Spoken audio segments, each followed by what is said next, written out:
On this busy Friday night, a fourth new coronavirus case in Canada. The latest patient, the uncertainty for Canadian residents in Wuhan. We're not sure if we will be able to get on the plane. And the facts on how to protect yourself.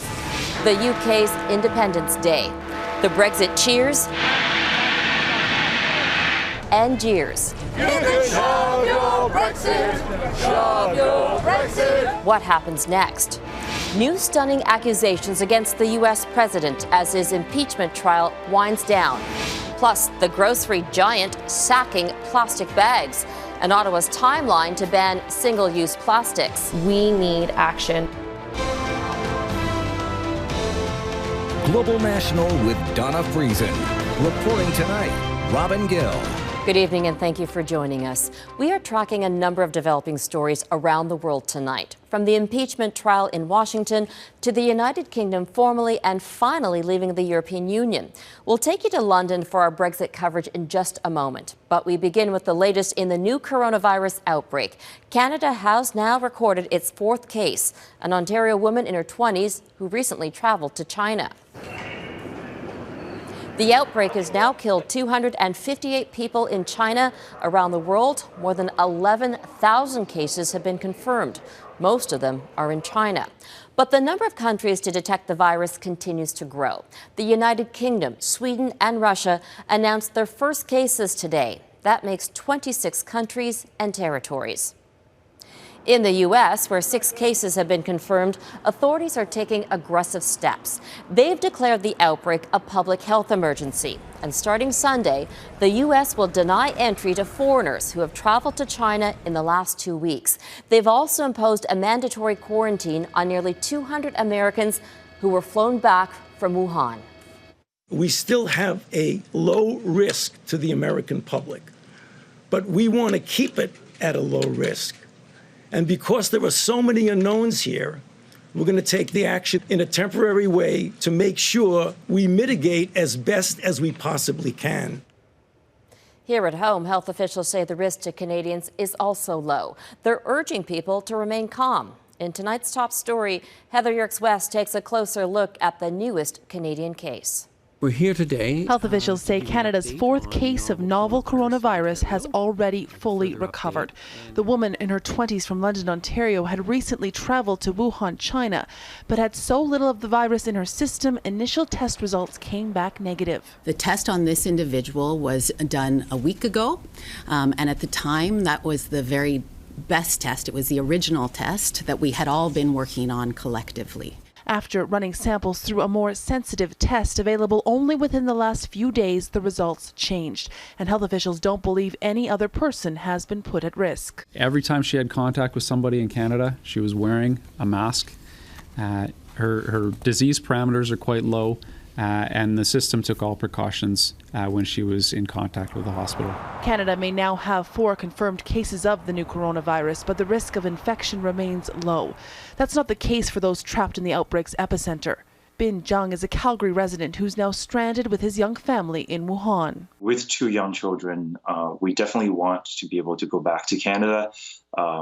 They're more vulnerable. Their immune system is not as strong as adults, so we're definitely more concerned for them. Zhang is hopeful his family will be allowed to leave on a Canadian government charter flight in the coming days. But their situation is complicated. Their children are Canadian citizens, but he and his wife are permanent residents. If we are not allowed, then none of us are going, because I'm not sending a 3-year-old and a 7-month-old on a plane with somebody else. Citizens of the UK, France, and the United States have now returned to their respective countries, where they are under a 14-day quarantine. But details about Canada's evacuation plan are still not known. We are engaged with Chinese authorities around repatriating Canadians who are in China and concerned for their safety. It is a deliberate process in which we are engaged responsibly, and we will have more to say on that in the coming days. Giving people like the Zhangs little else to do but wait as this international health emergency continues to play out around them. Heather Yourex-West, Global News, Calgary.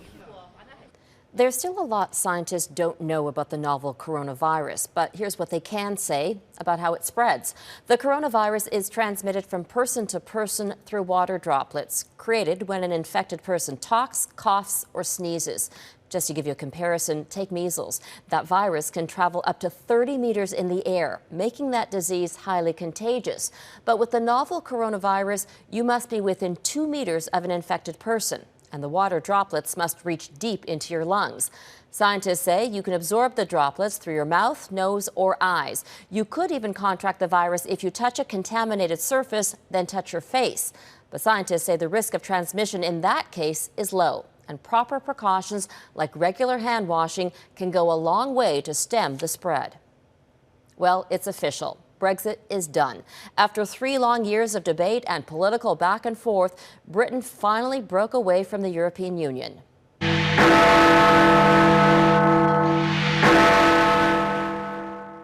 That is the official bell signaling Britain's independence from the EU. Right now, thousands of Brexit supporters are celebrating in the streets, chanting and cheering in central London. It's a chapter in history meant to unite Brits, but as Redmond Shannon reports, the divide is bigger than ever before. A very British farewell to Brussels. The Brexit Party's European lawmakers getting ready to party. Today we celebrate the beginning of our independence, our ability to control our own laws, our own trade deals, our own borders. Back in London, things were already heating up. And then piss on it! Not exactly magnanimous. But this is a victory chorus from voters sick and tired of delays. The extreme ends of this poisonous debate, again drawn to Westminster's stage to display on this historic day. Shove your Brexit up your arse! Supporters of the losing side showed up too. What could have been a moment for all sides to move on is not encouraging any compromise. For so many Britons, Brexit Day is a celebration, but effectively it's a day of symbolism. Come Saturday, nothing will really change. Britain's future relationship with the European Union has still to be decided. Going to be a piece of cake.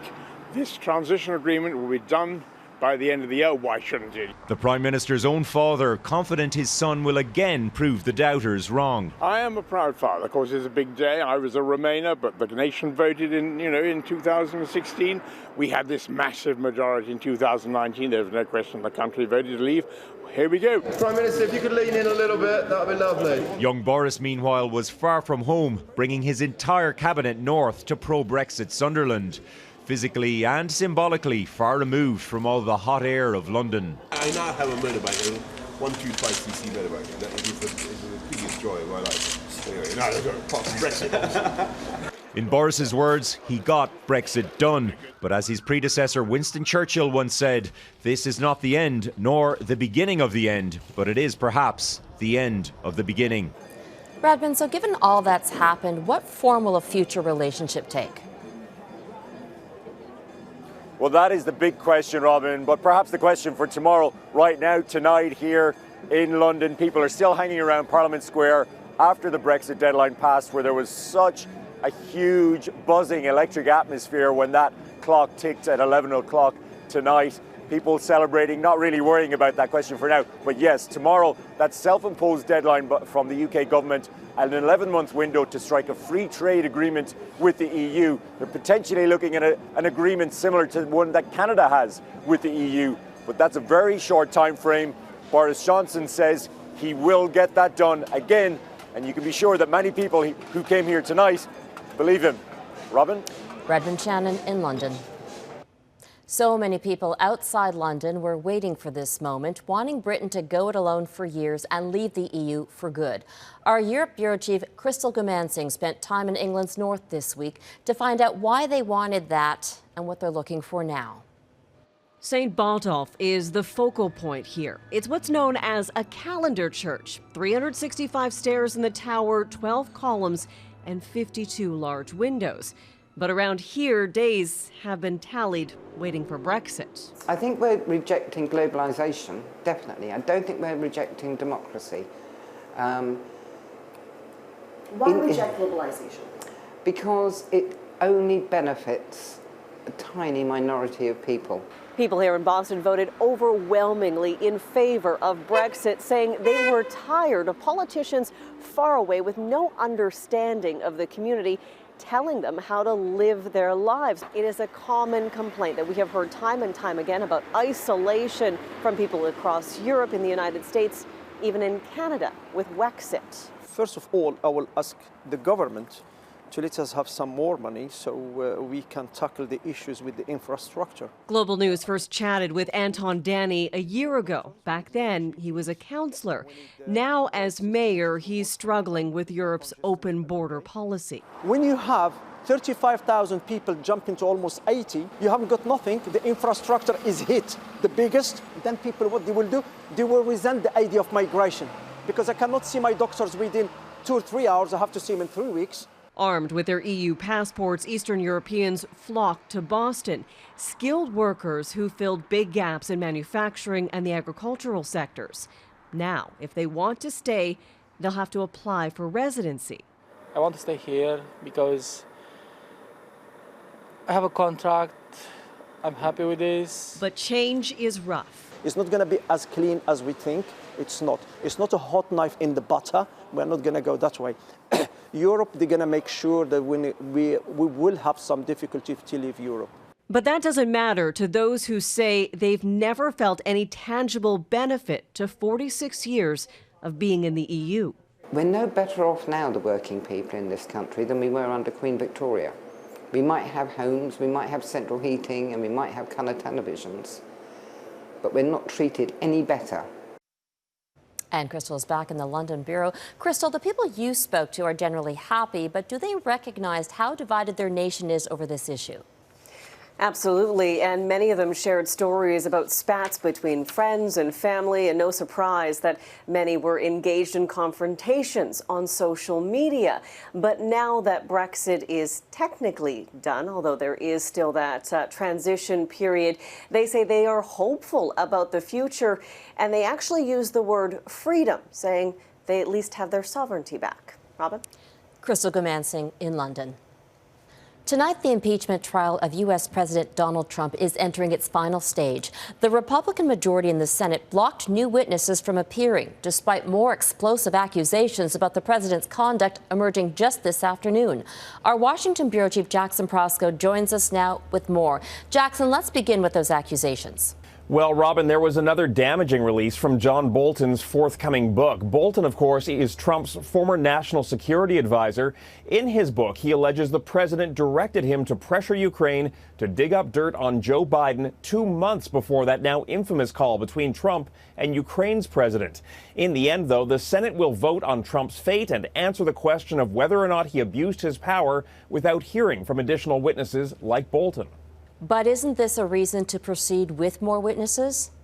Well, Democrats certainly argued that to be the case, and some of the moderate Republicans felt that way too, but most felt it wouldn't accomplish anything given the fact that Trump will eventually be acquitted by the Republican majority. It would have taken the votes of just 4 Republican senators to pass the measure to call witnesses, but that simply didn't materialize at the end of the day. So where do things go from here? Well, negotiations are now underway. It seems like this is all going to come to a close early next week, either just before or just after the president delivers the State of the Union address and right as the 2020 election campaign heats up with the Iowa caucuses. Robin? Jackson Prosco in Washington. A disappointing déjà vu for Canada's veterans. Coming up, a Global News exclusive on all the unspent money meant for life after the military.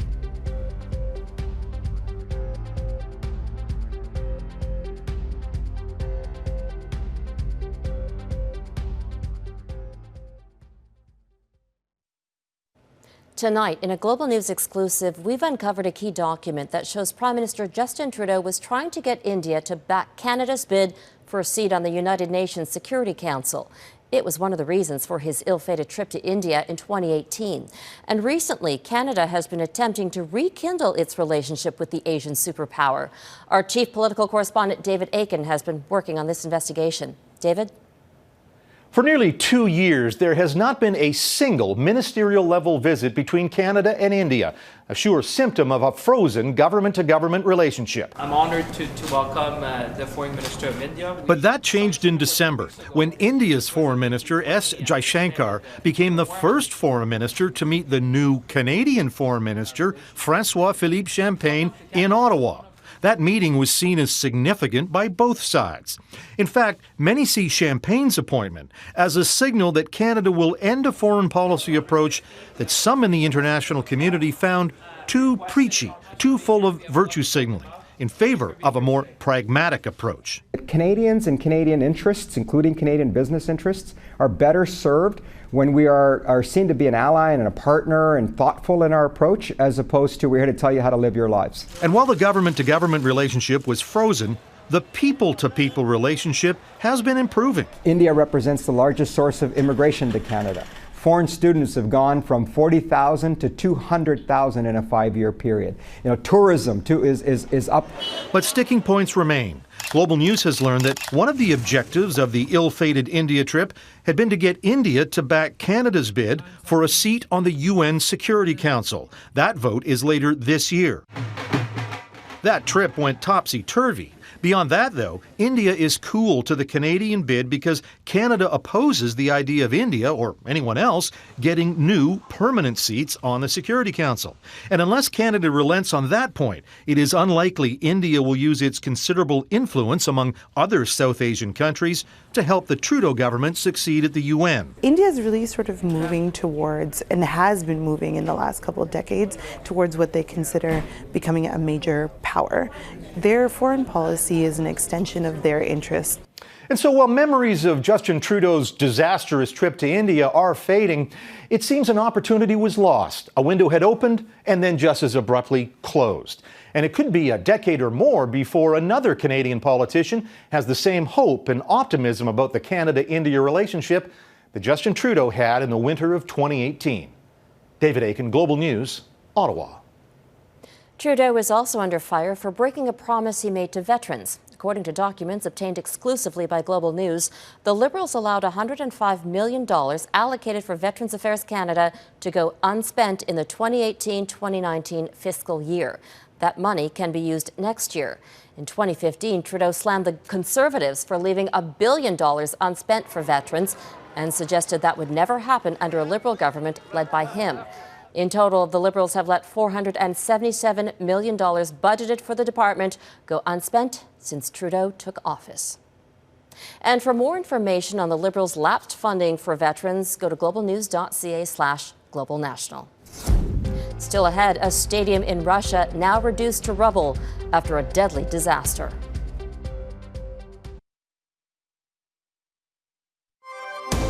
You're watching Global National.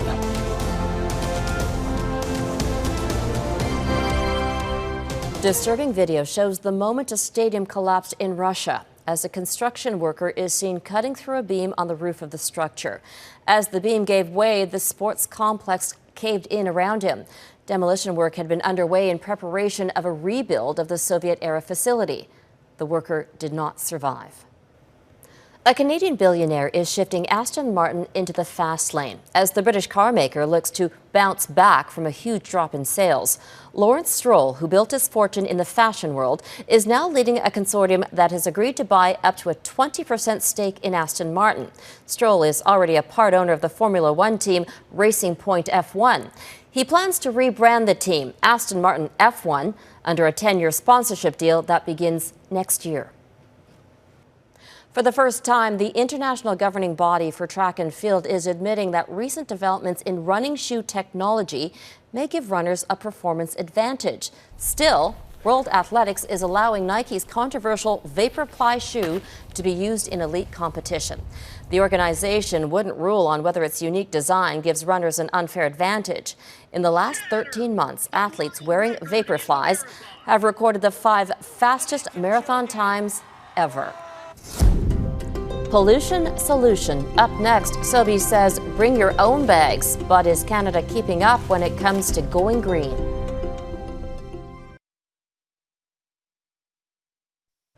The list of businesses banning single-use plastics just got a little longer today. Sobeys has removed all plastic grocery bags from checkouts at their 255 stores across Canada. The second largest food retailer in this country is now the first national grocery chain to do this. But what about a federal plan? Here's Michael Couture. Go into a grocery store and you'll likely find shoppers bring their own bags. At one major chain, you'll have to do it because they've removed all plastic bags at the checkout. It's a no-brainer for Debbie Arnold. We got to think of our younger kids getting older and the environment and making it safer for them. So I think it's a great idea. It comes as the federal government announced it's on track to ban certain single-use plastics by next year. Environment Canada's first draft of an assessment of our plastic pollution problem was released on Thursday, and it paints a grim picture. Canadians throw away more than 3 million tons of plastic waste every year. Only 9% of that is recycled. Globally, plastic pollution is a real problem. The equivalent of one garbage truckload of plastic ends up in the world's oceans each minute. That's why the Environment Minister applauds companies that are banning plastics. Most companies are in the same place that Canadians are, which is they feel like we're too slow. They feel like their governments are not acting quickly enough. Federal officials say after 60 days of consultation, the list of banned plastics should be in place by the end of this year. Environmentalists hope it'll result in a pan-Canadian plan to replace what they call a piecemeal approach.